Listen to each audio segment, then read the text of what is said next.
بسم اللہ الرحمن الرحیم۔ حضرت محمد صلی اللہ علیہ وآلہ وسلم ولادت 17 ربیع الاول، ایک عام الفیل شہادت 28/011 ہجری۔ ایک ولادت کے سال ابرہہ کے لشکر پر ابابیلوں نے حملہ کر کے اسے بھوسا بنا ڈالا۔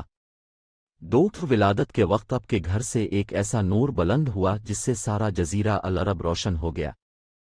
3 اس موقع پر ایوان کسر کے 14 کنگرے گر گئے۔ 4 آتش کدوں کی آگ جو ہزاروں سال سے روشن تھی ہمیشہ کے لیے بج گئی۔ 5 دریاچہ ساوو جو سر سبزی و شادابی کی نشانی تھا خشک ہو گیا۔ 6 روم و یونان زلزلوں سے لرز اٹھا۔ اب کے والد کا نام حضرت عبداللہ بن شیبت الحمد عبد المطالب بن ہاشم عمرو علیہم السلام۔ اب کی والدہ کا نام حضرت امنہ بنت وہب بن عبد مناف بن مرہ بن کلاب علیہم السلام۔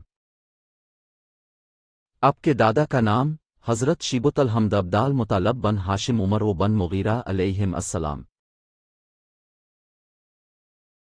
اب کی دادی کا نام حضرت فاطمہ بنت عمرو علیہا السلام۔ اب کے نانا کا نام حضرت وہب بن عبد مناف بن مرہ بن کلاب علیہم السلام۔ اب کی نانی کا نام حضرت مر بنت عبدالغر بن غنم بن عبدالدار بن قس علیہا السلام۔ اب کی تاریخ ولادت 9/12 یا 17 ربیع الاول پہلا عام الفیل چون قبل ہجرت 569 عیسوی۔ اب کا اصل نام حضرت احمد اور حضرت محمد صلی اللہ علیہ وآلہ وسلم۔ اب کی کنعت ابو القاسم، ابو الامہ، ابو فاطمہ۔ اب کے القابات رحمت للعالمین، رسول اللہ، خاتم النبن، منجی بشریت، صادق، امین و دیگر۔ اب کی دایا کا نام صوبیہ و حلیمہ صدیہ۔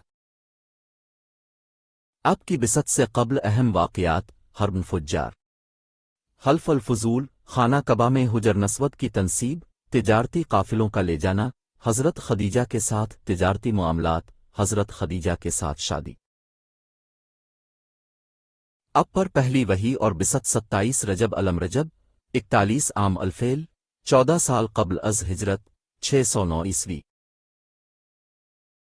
پہلی نماز جماعت 27 رجب 41 عام الفیل کو پہلی وحی قرآنی کے نزول کے ساتھ ہی رسول اللہ نے خانہ کعبہ میں نماز کی ادائیگی کا ارادہ کیا۔ رسول اللہ نے حضرت خدیجہ اور حضرت علی کے ساتھ پہلی نماز جماعت خانہ کعبہ میں ادا کی۔ اب تمام نمازیں جماعت کے ساتھ خانہ کعبہ میں ادا کرتے۔ کچھ عرصے بعد حضرت جعفر طیار بھی نماز جماعت میں شرکت کرنے لگے۔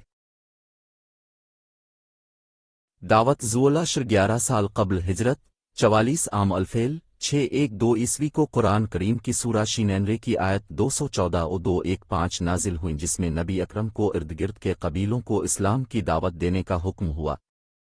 نبی اکرم نے 3 دن مسلسل سرداران قبائل مکہ کی دعوت کا اہتمام کیا۔ آخری دن اسلام کا پیغام دیا اور حضرت علی کی خلافت، ولایت اور وصایت کا اعلان کیا۔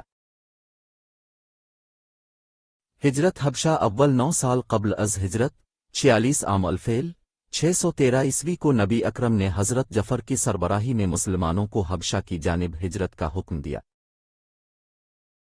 شیب ابی طالب 7 سال قبل از ہجرت 48 عام الفیل 615 عیسوی سے 4 سال قبل از ہجرت 51 عام الفیل 618 عیسوی تک۔ شیب ابی طالب کفار مکہ نے رسول اکرم اور ان کے خاندان والوں کی اقتصادی ناکہ بندی کا اعلان کیا اور تمام مشرک قبائل نے اس سلسلہ میں ایک معاہدہ کیا۔ شیب ابی طالب نبی اکرم نے اس مذموم منصوبہ سے مقابلہ کے لیے شیب ابی طالب کا انتخاب کیا جو آپ کا خاندانی اور سرکاری مہمان خانہ اور محل تھا۔ تمام بنی ہاشم اسی محل میں آ کر رہنے لگے اور 3 سال تک کئی گنہ داموں پر چیزیں خرید کر ہمت سے مقابلہ کرتے رہے۔